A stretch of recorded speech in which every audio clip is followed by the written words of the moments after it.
네, 오늘장 랭킹 5 시간입니다. 오늘은 어떤 키워드가 올라와 있을까요? 순위까지 확인해 보시죠. 오늘 이 시간 레몬리서치 김민수 대표와 함께하겠습니다. 대표님 어서 오십시오. 안녕하십니까. 안녕하세요. 자, 오늘은 어떤 이야기가 순위별로 담겨 있을까요? 화면으로 먼저 확인해 보시죠. 5위부터 열어보도록 하겠습니다. 현대차가 중고차 시장에 뛰어들 그 채비를 하고 있다라고 하는데요. 현대차가 주주로 있는 오토엔 강세가 눈에 띕니다. 중고차 관련주 5위였습니다. 4위 넘어가도록 하죠. 오펙 플러스가 결국 역대급 감산을 결정했는데요. 주목받는 조선, 정유주 가운데 조선은 잘 가는데 정유는 부진합니다. 조선, 정유 같이 4위 올라와 있고요. 3위입니다. 자, 신저가 오늘도 찍고 반등포를 쐈습니다. 8거래일 만에 빨간불인데 의미 둘 수 있을까요? 네이버 확인해 보셨습니다. 2위는 가격 메리트의 섹터 전반이 오르는 IT입니다. IT주에 대한 연속성 나올까요? 2위까지 체크해 보셨습니다. 1위 볼게요. 인플레이션 감축법에 대해서 한국의 우려를 잘 알고 있다라는 바이든 대통령의 친서가 전달이 됐다라고 하는데요. 숨통 트이게 될까요? 오늘 일반적으로 다 오르는 2차 전지주 가장 높은 자리에 위치해 있습니다. 저희 고민이 많으실 부분부터 시작을 해보도록 할게요. 대표님, 네. 가장 고민이 많으실 부분, 말보다 한숨이 먼저 나오는 이쪽을 좀 보려고 하는데요. 네. 네이버입니다. 오늘도 뭐 갭 상승, 뚜렷한 강세, 이건 아닙니다. 오전에도 신저가 또 한 번 찍고 오르는 모습인데 바닥인가요? 라는 질문이 아니라 바닥권에 근접하고 있나요? 라는 질문 드려볼게요. 그렇다고 기대 가지면 괜찮을까요? 좀 있어 보니까 네. 시장이 참 잔인합니다. 저희가 보통 개인 순매수 1위, 그러니까 올해 들어 작년부터 이어왔을 때 개인 순매수 1위가 다 아시죠? 아, 네. 예, 삼성전자. 2위가 네이버인가요? 네, 3위가 3위가 카카오. 카카오. 아, 네, 뭐 이렇게 되다 보니까 그것만 골라서 네. 이렇게 타겟으로 끌어내린다는 얘기는 솔직히 그렇게 썩 기분이 좋지는 않습니다. 그렇죠. 물론 이슈를 떠나서 그런 쪽에서 나오는데 게다가 또 이번에 나왔던 뭐 여러 가지 이슈들 특히 네이버를 통해서 지금 뭐 앞서서도 코너에서 여러 부분들이 다 전문가분들도 얘기하셨고 말씀을 많이 하셨을 겁니다. 근데 대부분 어떤 뷰셨나요? 다들 네. 부정적인 뷰셨고 네. 사실 증권사에서 나오는 리포트도 뭐 헤드라인만 놓고 보면은 긍정적인 코멘트도 있었습니다만 목표가 하향. 그렇죠. 네. 그게 냉철한 현실이라고 저희 대표님 봐야 되나요? 네, 그런데 이제 여기서 생각을 해야 될 부분이 이제 성장주란 개념이겠죠. 네, 성장주의 개념을 봤었을 때 성장주는 보통 그거죠. 올해도 성장하고 내년도 성장한다. 근데 성장주에 대한 밸류를 찾을 때 금리 인하기와 금리 인상기가 다르다라는 데서 이제 출발하기 시작하다 보니까 그러면 네이버가 여전히 성장을 안 하느냐, 적자를 보느냐 이런 건 그건 전혀 아니죠. 아니죠. 네. 예, 그러니까 꾸준하게 성장폭은 가고 있는데 과거부터도 여전히 이제 올해도 그렇지만은 앞으로 보여주는 거는 여전히 확장세로 나갈 겁니다. 하지만 이게 뭐 폭발적인 성장은 아닐 수가 있겠지만은 그런 밸류에 따른 할인율이 적용되다 보니까 이제 좀 다르다라는 게 이제 가장 기본적으로 깔려 있고 지금 보면은 네이버 이렇게 밀렸어도 올해 한 1조 정도 순이익 나올 걸로 보는데 시총 따지게 되면 PER 29배, 네. 28배 이 정도쯤 됩니다. 그러면 이게 상대적인 관점에서 봤었을 때 다른 종목들 뭐 다 뭐 PER 5배, 6배도 있는 널려 있는 상황 쪽에서 좀 성장주라는 개념에 대해서 뭔가 이제 부담 가는 게 생기기 시작하는 게 가장 첫 번째겠죠. 그런 상황 쪽에서 일단 네이버 입장에서는 그래도 회사 측에서는 인수 잘했다라는 분위기죠. 그런데 시장의 반응은 이번에 포시마크 상당히 차갑습니다. 많이 차가워요. 네, 이 중고 플랫폼이라고 하는 거에 대해서 앵커님은 당근 해보셨죠? 당근 해봤죠. 네, 당근이죠. 당근 해봤는데 네. 그런데 가장 궁금한 거는 시장이 그러면 지금 쓴 돈이 네, 뭐 알겠어. 가능성이 있고 성장을 위해서 필요한 건 알겠어. 그런데 성과가 언제 나올지를 기다리는 거 아닙니까? 그렇죠. 근데 여기서 이제 중요한 게 모르겠습니다. 제가 보는 입장으로는 네네. 성과가 나오는 걸 보니까 이 정도 매출 성장률은 좋다. 근데 아직도 적자인데 이러고 있는 거죠. 거기다가 이런 인플레이션 시대에 어떤 소비 관련된 쪽의 플랫폼이다. 또 부정적일 수밖에 없고요. 비싸게 샀다. 네. 아직도 적자다. 이런 것들 다 따지게 되면은 뭐 지금 나오는 얘기 다 그렇다고 하더라도 제가 보기에는 가장 큰데 좀 무게를 맞춰야 되지 않나 싶습니다. 어디에 맞추면 될까요? 저희가 보통 네이버 카카오를 보면서 매번 내수에서만 그러고 있으면 어떡하냐. 해외로 나가야 될 기회를 찾는 게 맞지 않겠느냐. 맞아요. 대표님께서도 그래야지만 주가에 어느 정도 반응이 나올 것이다라는 말씀을 해주셨거든요. 근데 이 방향은 아닌 걸까요? 근데 해외에 가는 기회를 찾았는데요. 네, 제가 보기엔. 그러니까요. 어떤 네. 방향으로 해결이 되어야지 주가도 좀 실마리를 찾을 거라고 보시는지요? 결론은 이제 뭐 이렇게 이렇게 비싸게 샀다는 논란부터 네. 뭐 아직도 적절한 부분들은 보니까 마케팅 비용 관련된 쪽에서 집중하다 보니까 나왔던 부분들까지 이제 조절해서 나오기 시작한다라고 하게 되면 제가 보기엔 또 이 중고 플랫폼에 대해서 이해도가 없는 회사가 아니죠. 그렇죠. 크림이라고 하는 이쪽에서 어느 정도 성과를 보다 보니까 그와 관련해서 접목을 시켜서 해외 쪽에서도 변화를 일으키겠다라고 하게 되면 저는 그렇게 부정적으로 생각 안 합니다. 그런 관점에서 이제 성과 나올 때까지 시간은 좀 필요하겠죠. 네. 그게 확인이 되게 되면 솔직히 지금 가격대는 아닌 것 같습니다. 그래서 아. 물론 이 사이에 외국인들 쪽에서 비중 급하게 줄이고 그 사이에 또 삼성전자 비중으로 좀 넘어가고 하는 이런 일련의 과정이 나오다 보니까 타격은 받았는데 누가 뭐래도 단기적으로 가격은 메리트가 뚜렷이 나와 있다라는 쪽에 초점을 맞춰야 될 것 같고요.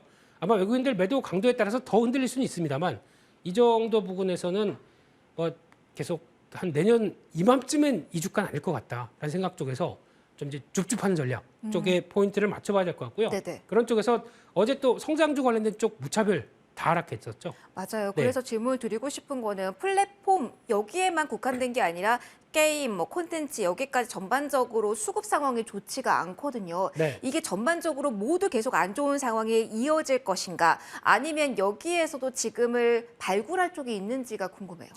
네, 그래서 일단 뭐 말씀하셨던 섹터들 네. 금리 계속 이렇게 올라갔는데 이게 과연 버티겠느냐라고 네. 하는 부분들의 하나의 또 레벨 다운이 있었다라고 하게 되면 반대로 이제 금리가 이제 어떻게 될지 모르겠지만 그래도 5% 이상은 안 넘어갔겠죠. 네, 5% 이상은 못 넘기는 상황에서 금리가 이제 안정권이라기보다는 더 이상 올라가지 않은 모습들이 나온다. 그러면은 그때 좀 숨통이 트이겠죠. 그런 관점을 보게 되면 많이 빠진 거에 대한 변화는 들어올 수 있겠다는 네. 쪽에서 그래도 같은 성장주 쪽의 게임주를 그래도 본다라고 하게 되면 아직 기대감 남아있는 네오이즈 같은 경우는 추세 나쁘지 않다라는 쪽에서 이런 쪽은 성장주 관점 쪽에서 하나 말씀드리고 싶습니다. 성장주를 지금 접근하고자 한다면 추세가 훼손되지 않은 쪽을 봐야 된다라는 조언까지 받아봤습니다. 네. 저희 다음 키워드로 넘어가도록 할게요.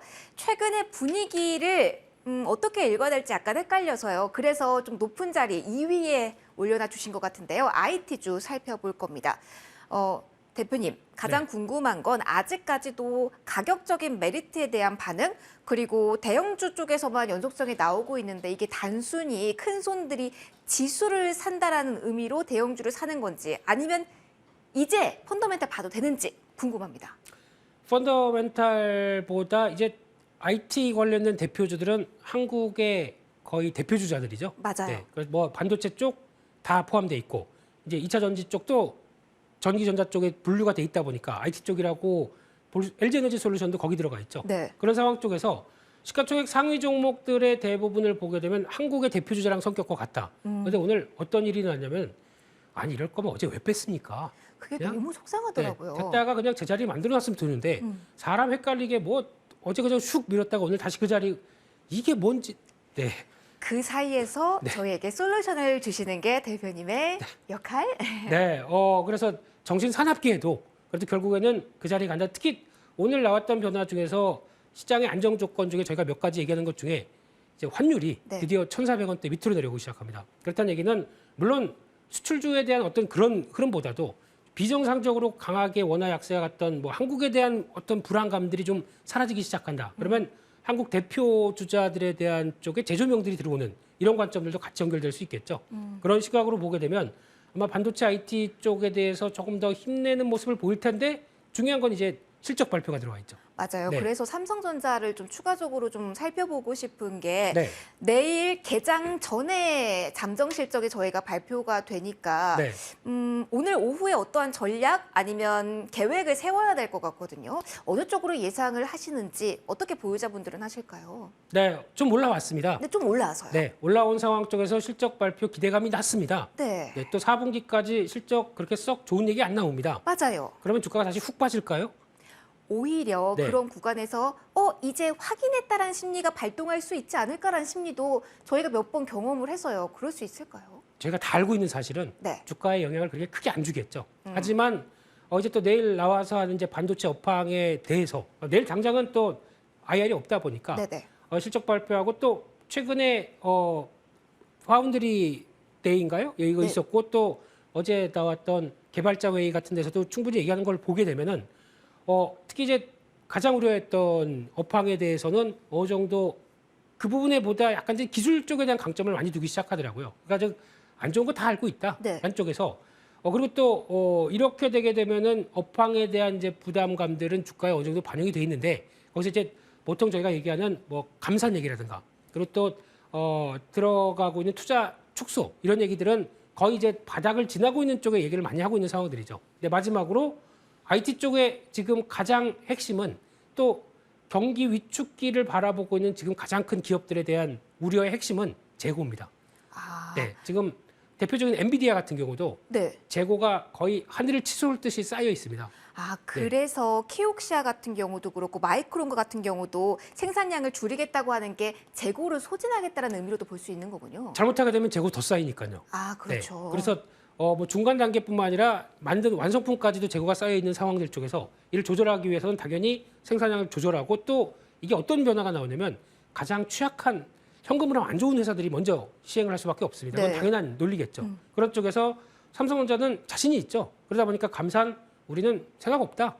너 밑에 동생들이나 하기에 그런 건 밑에 애들이 하는 네. 일이다라고 하게 되면 아마 지금 같은 변화에서 자신감 그대로 보여주는데 아마 그렇게 되기 시작하게 되면 다른 쪽에서 이제 가격 변화가 들어오기 시작하면서 거의 바닥권에 대한 모습. 근데 이게 언제 끝날지는 아무도 모르죠. 그게 가장 우려스러운 부분인 것 같아요. 아무도 모른다. 그렇습니다. 그러면 재고가 만약에 쌓였던 게 꺾이기 시작한다는 얘기는 수요가 살아난다는 얘기겠죠. 네. 그럼 그만큼의 경기 침체나 아니면 또 지금 바라보는 거는 중국 쪽에서의 어떤 경기 부양이 돌아가기 시작한다라고 하게 되면 나올 수 있는 부분들 이런 걸 생각해 봤을 때는 아직 변수는 좀 남아 있다. 네. 그렇기 때문에 실적 안 좋게 나와도 큰 폭의 밀림은 없겠지만 그렇다고 또 바로 턴에서 뭐 6만 7만 전자까지 갈 수 있는 상황은 아직은 아니다.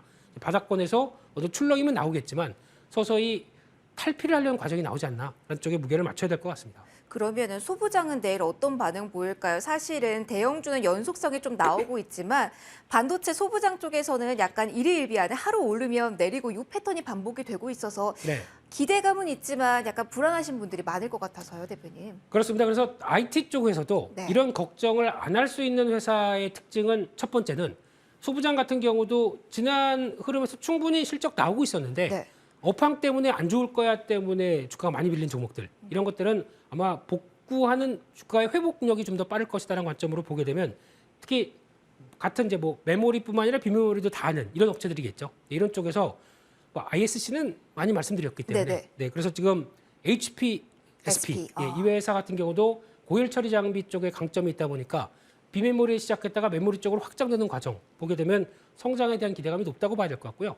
저는 IT 쪽에서 지금부터 챙겨야 될 쪽은 좀 올랐습니다. 오늘 올랐는데 개인적으로는 XR에 대한 변화는 계속 챙겨야 된다라는 입장으로 봐야 될 것 같고요. 네. 그중에 뭐 뉴프렉스나 선익 시스템 같은 경우는 계속 확인해야 된다라는 입장으로 보셨으면 좋겠습니다. 신제품 모멘텀을 계속 기대해 보자라는 이야기까지 해주셨습니다. 네. 저희 이슈 하나 더 보도록 하죠. 자, 오늘 마지막으로 보게 될 이슈일 것 같은데요. 1위 자리를 차지하고 있는 쪽입니다. 바로 확인해 보도록 하죠. 2차 전지입니다. 바이든 대통령의 제스처가 나왔습니다. 사실 이 법안에 대한 우려가 최근에 좀 컸던 것은 소재 쪽이었던 것 같거든요. 네. 그렇다면 소재 쪽의 변화가 본격화될지 궁금합니다. 오늘 좀 흐름의 의미가 부여 가능할까요, 대표님? 네, 뭐 소재 장비 네. 이쪽은 못 가고 뭐 셀 메이커만 간다라고 맞아요. 하는 부분이 최근에 이어졌다고 하더라도 만약에 전기차 시장에 대한 부담감이 컸다 그러면 다 못 갑니다. 뭐는 가고 뭐는 못 가겠습니까? 그러면 단순히 수급적인 논리로 챙기자라는 논리, 그리고 지수가 낮다 보니까 지수를 끌어올리자고 하는 그 논리, 그 사이에 움직였다라는 말씀이실까요? 시장 때문이죠. 아하. 네, 그게 가장 컸다고 봐야 될 것 같고요. 그리고 또 많이 나왔던 테슬라 위축됐는데 뭐 테슬라 생산량은 변화가 없습니다. 네. 인도량이 문제였죠. 그 차이의 간극을 생각하게 되면 뭐 큰 변화는 아니었다라고 봐야 될 것 같고 두 번째 유럽 얘기 많이 나오죠. 맞아요. 유럽이 판매가 부진했다라는 말들이 좀 많이 나오더라고요. 그렇습니다. 그래서 아마 유럽은 좀 정체가 될 가능성은 있겠죠. 하지만 지금 바라보고 있는 게 유럽은 속도를 내서 하고 있는 쪽이 아니라 북미 쪽에 좀 더 신경을 쓰고 있는 입장이죠. 그렇기 때문에 북미가 빠르게 성장하게 되면 변화가 나올 흐름들. 근데 그게 IRA 때문에 조금 주춤했다라고는 하는데 그럼에도 불구하고 어떤 시장 자체가 커진다는 부분에 대해서는 아무 의견이 없죠. 그러면은 많이 밀리게 되면 또 네. 올라올 수밖에 없는 게 전기차 관련된 섹터다라고 봤었을 때 지금 기준으로 보게 되면은 가장 핵심이 전기차를 바라볼 때 그것만 체크하셨으면 좋겠습니다. 나머지는 다 노이즈라고 보셔야 될 것 같고요.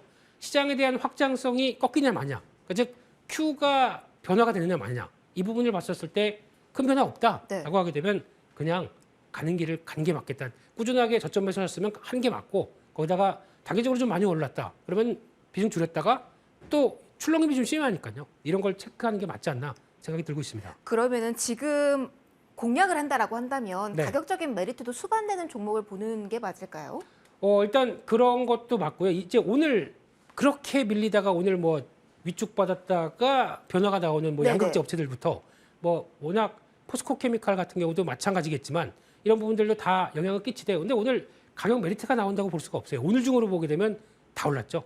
맞아요. 네, 그래서 그럼에도 불구하고 아직까지 저점에서 이제 턴하는 모습들을 보여주는 초기 단계다라고 네. 하게 되면 뭐 코스모 신소재 같은 경우는 가격 메리트가 있다고 봐야 될 것 같고요. 게다가 장비 쪽에서 내년에 성장에 대한 기대를 높인다라고 하게 되면 D&T 같은 경우도 볼 필요가 있다고 봐야 될 것 같습니다. 알겠습니다. 이 안에서 관심 종목까지 확인해 봤습니다.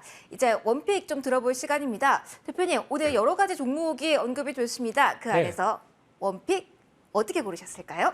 오늘의 원픽은 다입니다. 그럼 맨 마지막 거였으니까 네. D&T 말씀해 주실 건가요?